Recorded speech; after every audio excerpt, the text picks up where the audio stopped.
Hello and a very good evening students, कैसे हैं आप सब लोग। मैं कैलाश गोयल स्वागत करती हूँ आप सभी का आपके चैनल अकाउंटिंग गुरुजी पर। स्टूडेंट्स, आज भी हम आपके लिए एक बहुत इंपॉर्टेंट सी एक स्टूडेंट की क्वेरीज लेकर आ गए हैं, क्योंकि रोज डेली आप सभी की कुछ ना कुछ क्वेरीज रहती हैं जिनको हम सॉल्व करने की पूरी कोशिश करते हैं। तो ऐसे ही आज भी एक स्टूडेंट की क्वेरी को सॉल्व कर लेते हैं।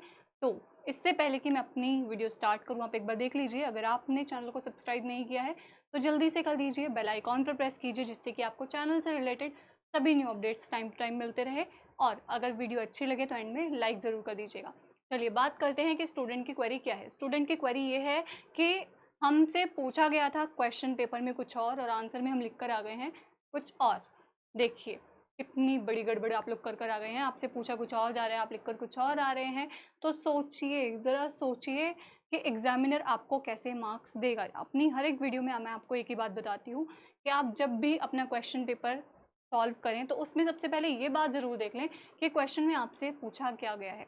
हम कई बार जल्दबाजी में ये गलतियां कर देते हैं कि कुछ और पूछा जा रहा है और आंसर में हम लिखकर कुछ भी आ जाएंगे, लेकिन आंसर वो नहीं देंगे जो हमसे पूछा गया है, जो हमारी सबसे बड़ी मिस्टेक निकल कर सामने आती है और जिस वजह से हमारे मार्क्स जो हैं वो बिल्कुल ही फिनिश लेवल पर आ जाते हैं। तो देखिए, अब एक स्टूडेंट से हुआ क्या है कि आपसे मेथड पूछा गया था तो आपने कैलकुलेशन करके बता दिया।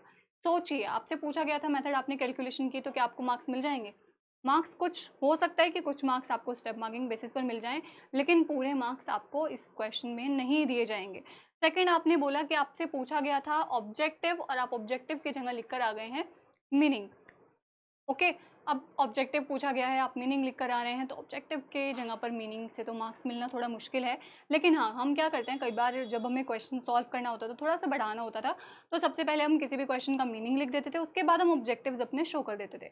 हो सकता है एग्जामिनर को अब आपका मीनिंग समझ में आए तो उसके बेसिस पर आपको कुछ मार्क्स दे दे, लेकिन वेल जो मार्क्स आपको मिलने थे वो ऑब्जेक्टिव पर ही मिलने थे। ओके, ध्यान रखिएगा इस बात को, मार्क्स आपके ज़रूर कट होंगे इस चीज़ में।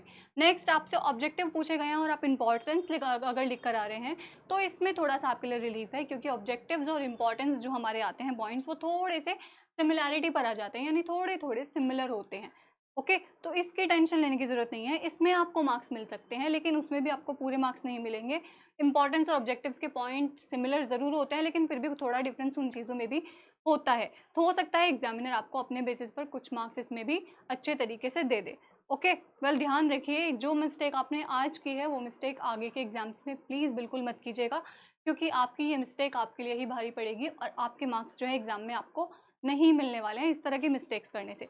ज़रा आप खुद सोचिए कि अगर आप किसी से कोई भी क्वेश्चन पूछ रहे हैं और वो आपके क्वेश्चन का जवाब ना देकर आपको कोई भी उल्टी सीधी बात बता के चला जाए, तो क्या आपको ये बात समझ में आएगी? नहीं आएगी। तो आप कैसे खुद कैसे सोच सकते हैं कि आप एग्जामिनर के सामने कुछ भी लिख कर आ जाएंगे और वो आपको मार्क्स दे देगा?